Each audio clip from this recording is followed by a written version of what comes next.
Hello friends, வணக்கம் and welcome to my favourite recipes Tamil. இன்னைக்கு ஒரு டேஸ்டியான சிக்கன் குழம்பு எப்படி செய்யுதுன்னு பார்க்கலாம்.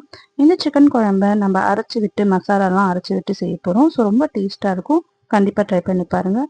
நம்ம ரைஸ் கூட சப்பாத்தி தோசை எது கூடனாலும் இதை வச்சு சாப்பிட்லாம். ரொம்ப டேஸ்ட்டாக இருக்கும். ஸோ கண்டிப்பாக ட்ரை பண்ணி பாருங்கள். அதுக்கு முன்னாடி நம்ம சேனலை சப்ஸ்கிரைப் பண்ணிக்கோங்க. பக்கத்தில் இருக்க பெல் பட்டனை ப்ரெஸ் பண்ணிக்கோங்க. இப்போ வாங்க எப்படி செய்யுதுன்னு பார்க்கலாம். மிக்ஸி ஜார் வச்சுக்கலாம். அதில் 10 சின்ன வெங்காயம் சேர்த்துக்கலாம். 2 துண்டு இஞ்சி சேர்த்துக்கலாம். ஒரு 10 பல் தேங்காய் சேர்த்துக்கலாம்.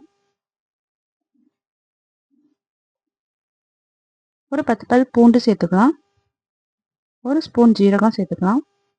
ஒரு ஸ்பூன் சோம்பு சேர்த்துக்கலாம். ஒரு ஸ்பூன் மிளகு சேர்த்துக்கலாம். இது எல்லாத்தையும் சேர்த்துட்டு கொஞ்சமாக தண்ணி விட்டு இதை நல்லா மைய அரைச்சி எடுத்துகிட்டு வந்துக்கலாம். இந்த மாதிரி ஃபைன் பேஸ்ட்டாக அரைச்சி எடுத்துகிட்டு வந்துக்கோங்க. இப்போ பேன் வச்சுக்கலாம். அதில் ஒரு 4 டேபிள் ஸ்பூன் எண்ணெய் ஊற்றிக்கலாம்.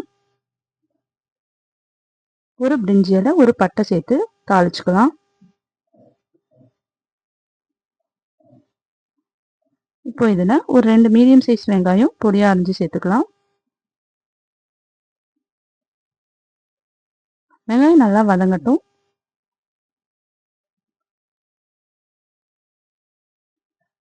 இப்போ ஒரு பச்சை மிளகாய் சேர்த்துக்கலாம். ஒரு 3 தக்காளி சேர்த்துக்கலாம். தக்காளி நல்லா பொடியாக அரிஞ்சு சேர்த்துக்கோங்க. தக்காளி நல்லா மசியட்டும். மசிந்த அப்புறமா நம்ம மசாலாலாம் சேர்த்துக்கலாம். இப்போ நல்லா தக்காளி மசிஞ்சிச்சு. இப்போ சிக்கன் சேர்த்துக்கலாம். ஒரு 1/2 கிலோ சிக்கன் க்ளீன் பண்ணி வச்சிருக்கேன். அதை சேர்த்துக்கலாம். நான் இன்னைக்கு 1/2 கிலோவுக்கு தான் மசாலாலாம் சொல்ல போகிறேன். அந்த அளவுக்கு சேர்த்துக்கோங்க. நீங்கள் 1 கிலோ செஞ்சீங்கன்னா அப்படியே டபுளாக நீங்கள் மசாலாலாம் சேர்த்துக்கோங்க. ஸோ 1 டேபிள் ஸ்பூன் தனி மிளகாத்தூள் சேர்த்துக்கலாம்.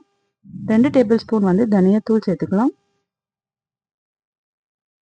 1 டேபிள் ஸ்பூன் கரம் மசாலா சேர்த்துக்கலாம்.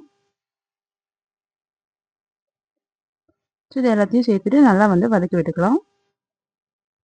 ஒரு 1/2 டேபிள் ஸ்பூன் மஞ்சத்தூள் சேர்த்துக்கலாம். இதுக்கு தேவையான உப்பு சேர்த்துக்கலாம். இது எல்லாத்தையும் சேர்த்துட்டு நல்லா வதக்கி விட்டுக்கலாம். ஸோ 2 நிமிஷத்துக்கு சிக்கன் நல்லா வதங்கின அப்புறமா நம்ம அரைச்சி வச்சிருக்க தேங்காய் விழுதை இதில் சேர்த்துக்கலாம்.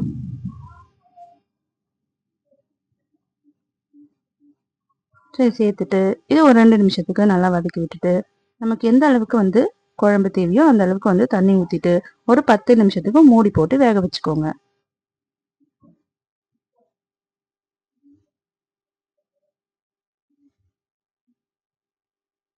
ஒரு 10 நிமிஷம் கழிச்சு ஒரு லோ ஃப்ளேமில் ஒரு 5 நிமிஷம் வச்சுக்கோங்க. வச்சுட்டு இறக்கணும்னா சூப்பர் அண்ட் டேஸ்டியான சிக்கன் குழம்பு ரெடி ஆகிடும். இதை நம்ம சாப்பாட்டில் போட்டு சாப்பிட்றதுக்கு ரொம்ப டேஸ்ட்டாக இருக்கும். சப்பாத்தி தோசை எதுக்கு வேணாலும் நம்ம இதை தொட்டு சாப்பிடலாம். நீங்களும் ட்ரை பண்ணி பாருங்கள். ட்ரை பண்ணிவிட்டு எப்படி இருந்ததுன்னு கமெண்ட் பண்ணுங்கள். இந்த வீடியோ உங்களுக்கு பிடிச்சிருந்ததுன்னா நம்ம சேனலை சப்ஸ்கிரைப் பண்ணிக்கோங்க. லைக் பண்ணுங்கள், ஷேர் பண்ணுங்கள். தேங்க்யூ ஃபார் வாட்சிங்.